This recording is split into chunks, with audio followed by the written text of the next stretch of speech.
Hey guys, welcome back to BNCRC. Another big unboxing, kind of an exciting unboxing. Today, June 21st, 2024 is the first day that the new Traxxas Slash Mudboss is available to the public.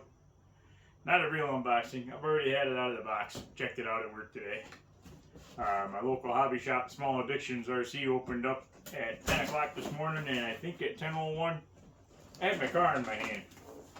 And two or three other guys bought one while I was there, but I was the first one to grab it and go out the door with it. A proud moment here at BNCRC. Oh, let's see here. This is probably the 648th rendition of a two-wheel drive Traxxas Slash since they came out with it way back in 2007 or whenever they started that. And as you know, we've been doing some oval racing with the old Slash Mudboss cars, and that operation has been around since 2014. And the company that came up with using a two-wheel drive Slash for oval racing was the Salvas brothers, and they called it a Mudboss car. And I'm pretty sure that the only reason Traxxas called this car a Mudboss car is because they didn't have any copyright license for it. So Traxxas could step on it, steal it, sue them out of business, and get rid of the competition, which is something big corporate companies like to do in this country. That's just the fucking way it is. It's a shitty, underhanded thing to do, and I'm not sure that they're doing that, but I suspect it because it's kind of been their MO for a long time.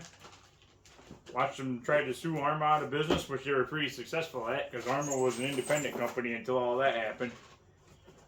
And now they're a part of Horizon. Well, anyway, it's a LCG Slash, low center of gravity for you new guys. The car came with a million upgrades. If they had sat us guys down to fuck around with the old cars and asked, what would you like to change with the box stock Traxxas Slash to make it more competitive, more racer friendly? And what they changed on this car is pretty much a laundry list of things we wish they had done with the old cars. So you can't bitch too much. It's underhanded, the whole name thing. They shouldn't have called this a Mudboss. This is not a Mudboss. This is a Mudboss. This is a Mudboss. This is a Midwest modified, and I understand why they did that, because this is what most of America thinks of when you talk about a dirt modified. The Eastern dirt modified, our Mudboss cars, is just kind of local to us up here. New York, Pennsylvania, New Jersey, part of Canada. That's our thing up here. We got to be a little bit different. Debatable which ones look better. I think they all look kind of cool. 4 or 5 different choices of colors, I believe. I went with the orange, but I didn't really care because I was planning on putting a wrap on it, because I don't think this looks like a dirt oval paint job to me. It's too wild and flashy. It just looks like a Traxxas Basher paint job. But I don't hate it as much as I thought I did. They included 2 full sheets of stickers, so you put your number on there. That's nice of them. Finding numbers for oval cars is not always the easiest thing to do. I've resorted to making my own, getting all artsy-fartsy, artsy-craftsy, which ain't really my thing. The same bullshit manual. Parts explosion, 2 pages in the center. That's all you need, I guess. I'm going to keep bitching about that until somebody changes it. Lots and lots of info on the electronics, which I need it every time I got to change something on that fucking radio. Because I can never remember the proper sequence or button pushes and all the shit to get anything done with it. Because I'm old and I'm not that fucking smart. Traxxas TQ radio. Been around a long, long time. They work okay. They're not great for oval racing.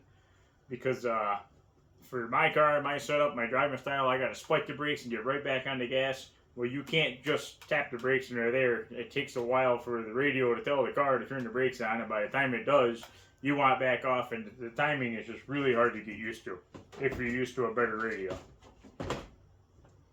The car itself got some super sticky Hoosier tires are a new thing. I've heard really good things about them. New wheels look like stock car wheels, not really modified wheels. They look more like a IMCA or UMP modified wheel. Our dirt mods run a wide 5 pattern like a late model.